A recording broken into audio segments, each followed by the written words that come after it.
سلامونه وخت مو په خیر تاسو ته له زیر نیوز لرويشت څخه د نن ورځې د مهمو خبرونو ټولګي ته خراغلاست وایو.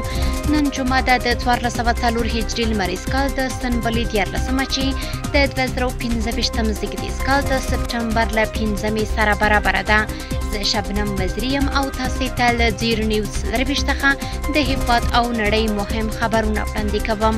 خو په سر کې د مهمو خبرونو سرچکی د ترکمنستان بهرنیو چارو وزیر او امیر خان متقی ټلیفوني خبرې. د ترکمنستان بهرنیو چارو وزیر له امیر خان متقی سره د ټلیفوني خبرو پر مهال د عاجل مرستې خبر ورکړی. د اسلامي امارت سفارتونو له لوري هیواد کې د وروستیو زلزلو له امله د خواخوږي مراسم ترسره کېدل. د نړۍ په ګوټ ګوټ کې د اسلامي امارت سفارتونو هیواد کې د وروستیو زلزلو له امله د غم شریکۍ مراسم ترسره کړل. او ایران 4 افغان وګړي په درد اړولي دي.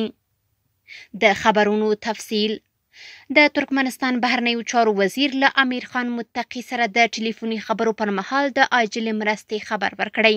د اسلامي امارت بهرنیو چارو وزارت ویلي چې د ترکمنستان د وزیرانو شورا مرستیال او د بهرنیو چارو وزیر رشید مردوف له مولوي امیر خان متقی سره ټلیفوني خبرې کړي. یاد وزارت ویلي چې د ترکمنستان بهرنیو چارو وزیر د کونړ زلزله ځپلو سره د خواخوږي ترڅنګ د ترکمنستان ولسمشر قربان قلی بیردي محمدوف د خیریه بنسټ له لوري د عاجلو بشري مرستو چې پکې پوښاک، خیمې، درمل او خواړه شامل دي د اسلامي امارت ته د ژر تسلیمولو خبر ورکړی.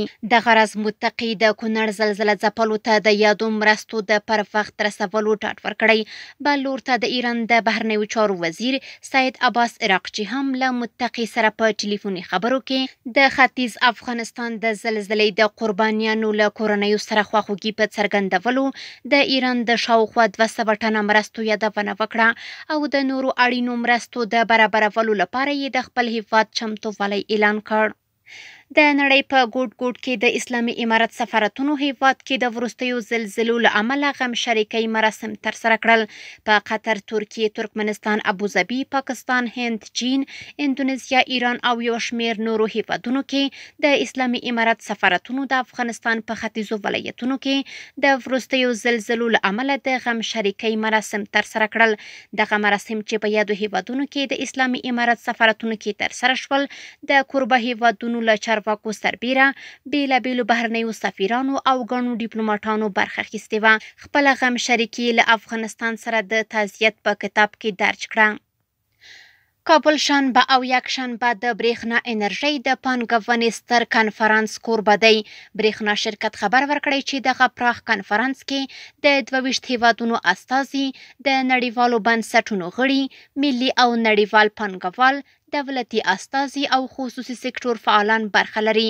برېښنا شرکت زیاته کړې چې یاد کنفرانس کې به د برېښنا سکتور کې د پانګونې فرصتونو پیژندنې، د ننګونو حل او عملي حل لارو پر وړاندې کولو ورټول وي. د کونړ له زلزله ځپلو سره د جاپان، روسیې او بنګلادیش مرستې کابل ته راورسېدې.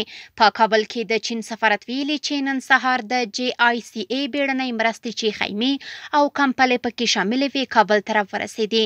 دغه مرستې د سره صلیب نړیوالې کمیټې او د افغانستان د سرې میاشتې ټولنې ته وسپارل شوې. دغه ورځ جاپان د افغانستان له خلکو سره د ملاتړ د دوام ډاډ ورکړ.